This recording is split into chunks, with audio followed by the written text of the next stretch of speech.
Welcome back to OpenLine. We are talking about human trafficking tonight, and during the commercial break we did a little switcheroo for you. So I will reintroduce our guests. We have Dr. Laura Ferguson Mims with the Link Incorporated, and then also now we have Leah Moyer, who is going to be the acting CEO of End Slavery Tennessee when Margie Quinn leaves to go to the Department of Children's Services. Welcome, Leah.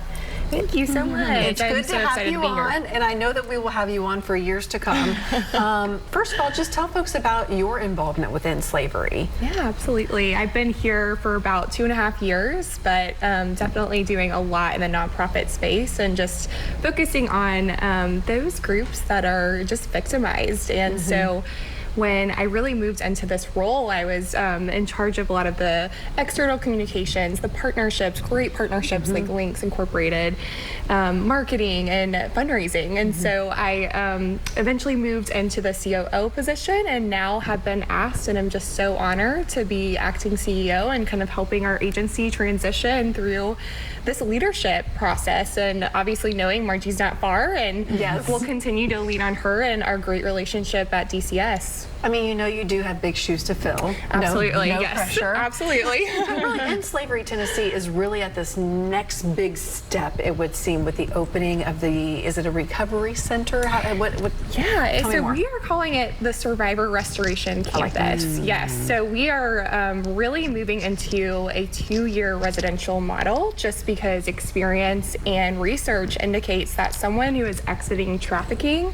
and who's experienced this compounded level of trauma really needs a lot of time to focus on themselves and really feel that space and that safety to focus on what the next step looks like. Often being in such a traumatic experience, you've never been asked the questions of what do you want to do with your life? What are you good at? What do you enjoy to do? Let alone working through that process of overcoming trauma as well. Yeah, a lot of healing to do on many different levels. Absolutely. And I'm sure it is different for every single person. The timeline, the thoroughness, the needs, everything.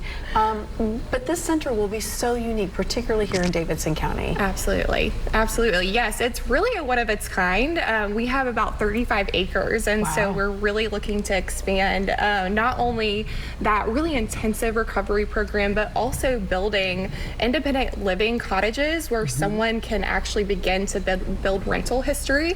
If you can imagine someone who's been trafficked doesn't have that. They might be coming out of the criminal system or have been in the criminal judicial system at some point. And so allowing them that opportunity to build that rental history, learn those budgetary skills, such important life skills to actually be independent and thrive on, on your own for the first time. And give someone the space to kind of do the trial and error, because there will be mistakes made. And you want there to be a soft landing. Right. We always say healing is not linear at End Slavery Tennessee, and we are with that person in a judgment-free zone and really walking alongside them and really letting them lead and be the hero of their story and set those goals for themselves. Yeah, that's so very important. You all have done that in a lot of different ways leading up to this point, before this center will open. I know there's a podcast, right? Yes, there is. Yeah, tell me more about that. Yeah, so that is called Someone Like Me, and there's a great story behind that, which you can actually listen to on the podcast, and Margie might have a little bit to say about that and why it's that special story. But this is really the platform that we utilize to amplify that survivor voice and tell that story that's important to them from their words. And we do this in a format that is safe. It does not identify them or out them, and so we keep that level of confidentiality, and we also just foster that moment of empowerment as well. Yeah, because they're telling their story in their way. Yes. And really, I mean, I think about this for both of us. I've never sat down with someone who has been trafficked and actually talk to someone. I mean, to me, it is something that happens over there, not something here. And so to hear a voice, even if you're listening, with, in your ear, it's personal, isn't it? Watching the documentary is personal. It brings it to life. It brings it. It makes it real, and it makes it more difficult to ignore. Yes. And I think that's true. That's the wonderful part about this partnership. It forces you to remove those blinders, and seeing the documentary and having the opportunity to engage with organizations for whom this is their primary work it makes it real. And when it becomes real, it is impossible to ignore. Well, and kudos to the links to say, yes, we want to stand up and do this, because you could say, this is kind of ugly. Like we don't want to dip our toe in those waters. But, absolutely. I mean, if somebody doesn't, who will? Yeah. Who will? Like I said, no one's coming to save our city. It's incumbent upon us as the citizens to look at those parts that we might not be happy with and determine what are we going to do to make a difference. Absolutely. Yeah. What is your hope as you take over for a bit? Yeah, I really hope to just strengthen partnerships like Links Incorporated. It really takes our community being invested. We've already talked about this, but being invested and saying enough is enough, and we're standing up and we're going to do something, whatever that action is set in front of you to do. And so I really think for just focusing our vision on this campus and what it can mean for our community, and having a place for the community to also come in and support those people and support this issue in a way that does amplify and advocate for those that might not be in a place to advocate for themselves. When does the campus open?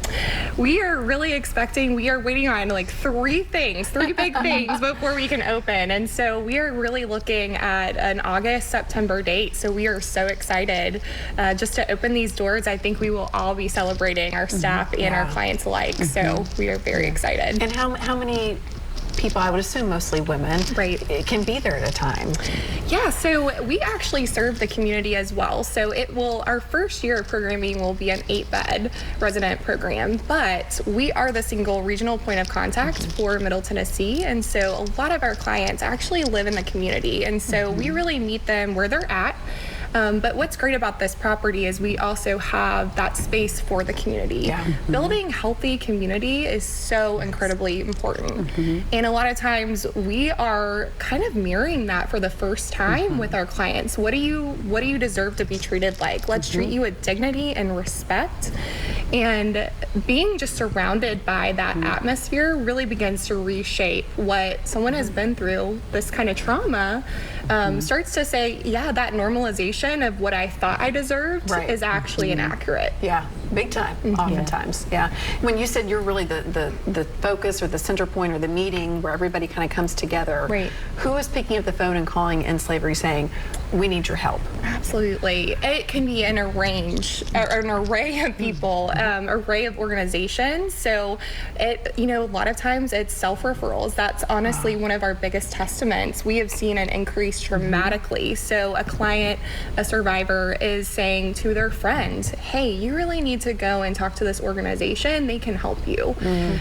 It's our partner agencies that are working on intersections of this issue, whether it's drug addiction or housing insecurity, poverty.